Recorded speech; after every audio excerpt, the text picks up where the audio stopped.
Long before the Age of Rebellion, before Jedi fell and empires rose, the galaxy was gripped by an ancient struggle, one that would shape the fate of countless generations. Among the forgotten ruins of this age, a name echoes in fear and legend: Darth Bane, a man who shattered the Sith to save them, who gave birth to an order cloaked in darkness. This is his story. It is a tale of pain and power, of destruction and legacy, one that reaches into the very heart of what it means to wield the Force. On the harsh mining world of Apatros, a boy named Dessel was born into violence. His father was a bitter drunk who beat him without cause. The mines stole his youth, forcing him to work among fumes and shadows. In that crucible of pain and labour, Dessel's anger hardened, quiet, deep and waiting. From his earliest days, Dessel sensed what others could not. He moved just before a blow landed, struck faster than logic allowed. The miners whispered he was cursed. But one day, when a Republic soldier insulted him during a game of sabak, that instinct turned deadly. The man left in a body bag. Dessel left a fugitive. Hunted by the Republic, Dessel fled Apatros and enlisted under a false name in the Sith military. But the dark side had already noticed him. Recruited from the battlefield, he was taken to Korriban, cradle of the ancient Sith. There, among tombs and ancient horrors, Dessel was reborn as Darth Bane. Korriban was no school, it was a crucible. Students were pitted against one another in a brutal struggle for power. Bane excelled, but not through cruelty. He studied alone, haunted the tombs, consumed the teachings of the ancients. While others schemed for short-term dominance, Bane sought truth. The Sith Brotherhood claimed to be united. In truth, they were fractured weak. Too many masters, too many lies. Bane saw the flaw. Real power, he learned, did not come from many sharing strength. Power demanded singular focus. He turned to forbidden holocrons, unlocking knowledge buried for centuries. The teachings of Darth Revan struck like lightning. The dark side was not democratic, it was absolute. Passion fueled power, and power demanded sacrifice. The Brotherhood's shared rule was heresy. True Sith followed the rule of two: one master, one apprentice, no more, no less. Bane withdrew, rejecting his teachers. He trained in isolation, grew stronger in secret. When he returned, the other Sith mocked his defiance, but they couldn't understand. He wasn't rejecting the Sith. He was becoming the only one worthy of the title. On Ruusan, war consumed Jedi and Sith alike. The Brotherhood, desperate, turned to madness. In their arrogance, they embraced a ritual known as the Thought Bomb, a weapon that would annihilate all Force-sensitive beings in its radius. Bane encouraged them, then walked away. The Thought Bomb detonated, vaporizing Jedi and Sith alike in an instant. Ruusan became a graveyard where no spirit rested. Thousands of lives extinguished in a flash of unnatural light. From the ashes, one Sith walked free, Darth Bane. He had destroyed the old order not through betrayal, but through clarity. Now, the path was his to shape. The galaxy would never know his name, but it would never escape his shadow.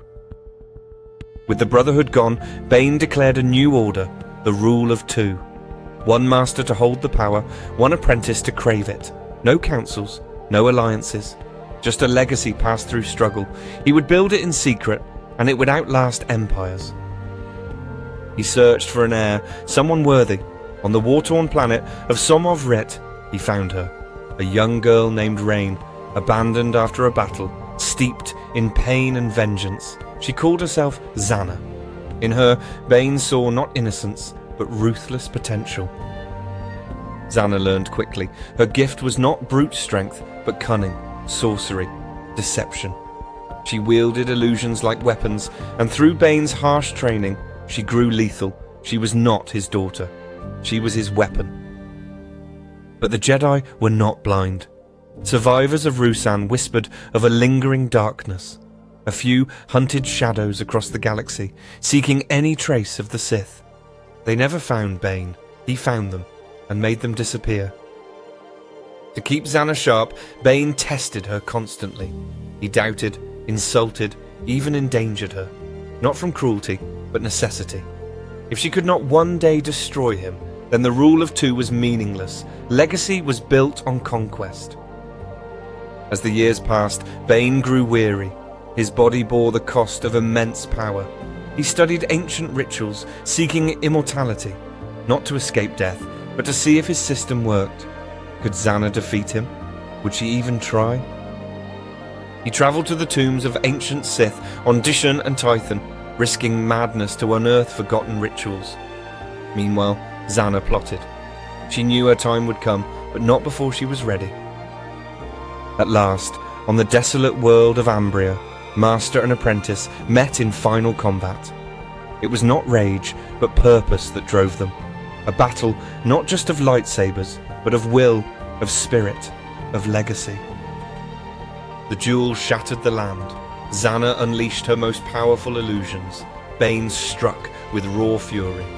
For a moment, their minds collided. Bane attempted to possess her soul, to live on, but Zannah resisted. She stood. He fell. Bane's body collapsed, his essence faded, but in the silence, Zannah's hand twitched in a gesture he once used. Had he truly died?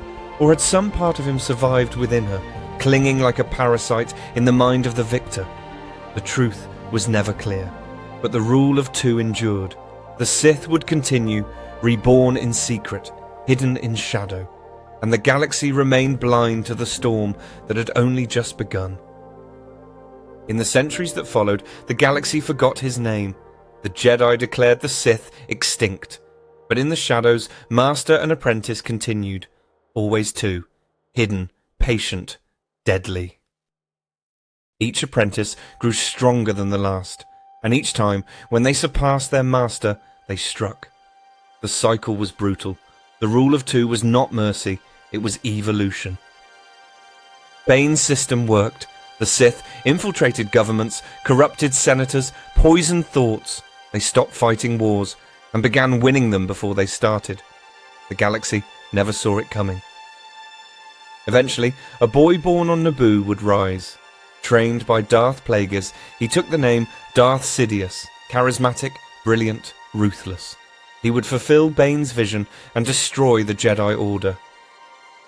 With Sidious came a new empire. The Republic died with applause. The Jedi burned. And through it all, the rule of two remained. Sidious and Vader, master and apprentice, bound by power and suspicion. But the rule of two bore a flaw, ambition. Sidious craved immortality. Vader craved freedom. They turned on each other, as Bane knew they would. The system did not allow peace, only ascension. And so, even in victory, the Sith fractured. Darth Bane's brilliance created an order built on betrayal. It made them strong, but never stable. In every apprentice was the seed of rebellion. Yet none can deny the scale of his legacy. From a miner on Apatros to the unseen architect of galactic collapse, Darth Bane shaped the fate of the galaxy. His shadow touched every Sith who followed. He is not remembered by the Jedi, he is not taught in schools, but without Bane there is no Sidious, no Vader, no Empire, just dust and forgotten ruins. His name lives only in whispers. This was the rise and fall of Darth Bane, destroyer of the old Sith, father of the new. In fire he rose, in darkness he endured, and in legend he remains. His story is one of transformation, of breaking ancient chains and forging new ones. Darth Bane did not simply reshape the Sith, he reshaped destiny itself. His legacy is not etched in stone, but in fear, power, and the endless hunger for more.